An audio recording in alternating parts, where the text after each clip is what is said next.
Hi folks, I have read your portfolio assignments as well as your practicum logs and provided feedback to you. Your portfolio feedback is in the rubric and your practicum feedback is in Typhon. So you'll find a grade in your gradebook, but you'll need to go to Typhon to get detailed feedback. Let's deal with your practicum logs first. Many of you have not corrected missing time from the Typhon change. Remember, you need to contact Faith Sterling and sort that out. All of your 200 hours needs to be posted in Typhon prior to graduation. So I can't post a grade for the end of this course until 200 hours have been posted. So make sure you correct that. My encouragement is that you do it before log 2 is submitted. The other thing that I saw as a common theme in your practicum logs is some hesitation or some limits in the use of self-reflection. I'm going to encourage you to make sure that you have spent time in self-reflection as a component of your supportive narrative. Self-reflection is when you take the time to think about your experiences that you've had and kind of synthesize the aha moments or the pearls of wisdom or the emotional response to the environment that you were in. Maybe it was the first time you taught in front of a classroom of students and your self-reflection was how nervous you were and how you managed that anxiety effectively. It really does deal with the affective domain. And as educators, we know how important it is that we touch on as many domains as possible when we have a learning exercise. Your practicum log is a learning exercise that really does rely on good attention to the affective domain. So make sure you do the self-reflection component that is in the supportive narrative section. Otherwise, you guys are having some great experiences. It's really neat to watch you all put things together and really grow. So for me, it will be even more interesting to see how you wrap things up. So those are some assignments I enjoy reading. Your portfolio, I want to encourage you to take the portfolio's assignments as serious as you would a reflective exercise or a paper or any other scholarly assignment. The portfolio assignment is not a busy work activity. Whether you're in an academic setting or a professional setting, the use of a professional portfolio is really becoming the trend. It is absolutely the trend in the academic setting. If you go up for promotion or a tenure, you're going to be asked to demonstrate where you have, how you have grown professionally and worked professionally in the academic setting. So this is that first step in you learning how to put together a portfolio. Some of you are doing a fantastic job. I've really enjoyed watching how creative you are in using the technology and how thoughtful you are about how you see yourself evolving as an educator. If you have been given feedback either in part 1 or part 2, know that I'm starting at the beginning and I'm reading your portfolio through, as you should. Make sure that you're looking at your portfolio through the eyes of your viewer. If you have lots of things that you have to click on and download, too many embedded files, that's going to get tedious for your viewer. If you have one long launch page that you've just dumped everything on, that may be an easy use of technology. It's not an effective use of technology for your reader. So make this as polished and as professional as you can, and understand that there's a reason that these things don't have 25 points associated with it. These are 100-point assignments because they are important, because they do require some thought and some intentional effort for it. So be a good steward of that opportunity and use this effectively. Let's talk a little bit about next week. You've got part 2 of your integrative literature review that's due. Before you start writing part 2, I'm going to encourage you to completely finish your integrative literature matrix. You should be putting all the content in there. You should have it properly organized.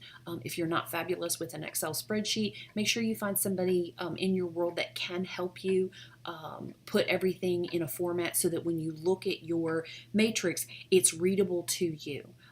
Once you've put in all of your research findings, I'm going to encourage you to highlight the ones that you're going to keep. So that as you work through the process, it'll be easier for you to locate the articles that you're going to reference in your analysis section. I'm somebody that I have to print everything. I know that sounds terrible that I'm killing trees, but I'm a tangible person. So as I do literature reviews, I print out my articles, and once I've done my matrix, I decide what I'm keeping and what I'm not keeping, and I create a pile of these are the things I'm keeping and these are the things I'm not keeping. In this process, if you do that, whether it's done electronically or in the paper world, this will help you organize each section of your paper. So when you've done your matrix, you've decided what you're keeping and what you're not keeping, then you're going to approach your analysis. And your analysis is a brief overview of your findings and then the rationale you've used for keeping which articles and discarding other articles. And you want to explain, these are the ones I've kept because this reason. These are the ones that I've discarded for this reason.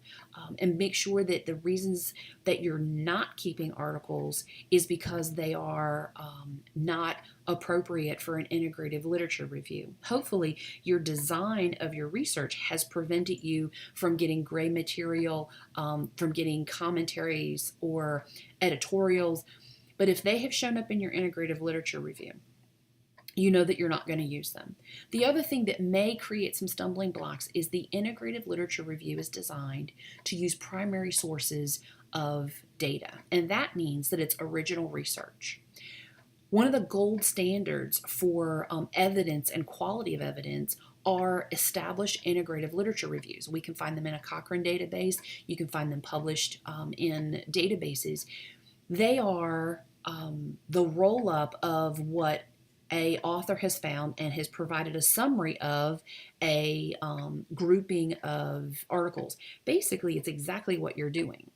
You're not going to use somebody else's integrative literature review on in your paper because it's not a primary source. It's not because it's not a high quality research paper. It's because it's not a primary source. So if I'm going to write an integrative literature review that I'm going to publish as an integrative literature review, then all of my sources have got to be primary. But let's say I have done research and I want to use literature to support the importance of my research. Its primary purpose is not an integrative literature review. That is when you would use published integrative literature reviews to substantiate your research. But you can't use an integrative literature review to support an integrative literature review when you're trying to do a primary literature review, which is what you're being asked to do. So if your ILRs wind up, if you found multiple ones on your topic and they are on your matrix, that's okay. You found great evidence, but you're not going to use them to substantiate your evidence. You're going to go with only primary documents or primary sources. Okay, last curveball. There was a question about methods versus design. So when you look at your research method, understand that method is part of your design. So your research method is the approach to your research question. Think about qualitative or quantitative or experimental. It's how you're going to approach your research. It is a component of an overall research design. Think about your research design as a blueprint for how you'll do all of your research. So ideally, you are reading primary research articles done by authors. And in their paper, they're going to explain that they are using a qualitative research method, and they're going to use it in this way. They're going to find X number of participants. They're going to locate these participants in this environment. They're going to organize their participants in a certain way. They're going to conduct their research in a certain way. All of that is research design. It's basically, again, the blueprint of how the author is going to answer their question. Okay? So the design is the big picture. It's all the little steps of how the research is going to be conducted. And the method is how you're going to answer the question.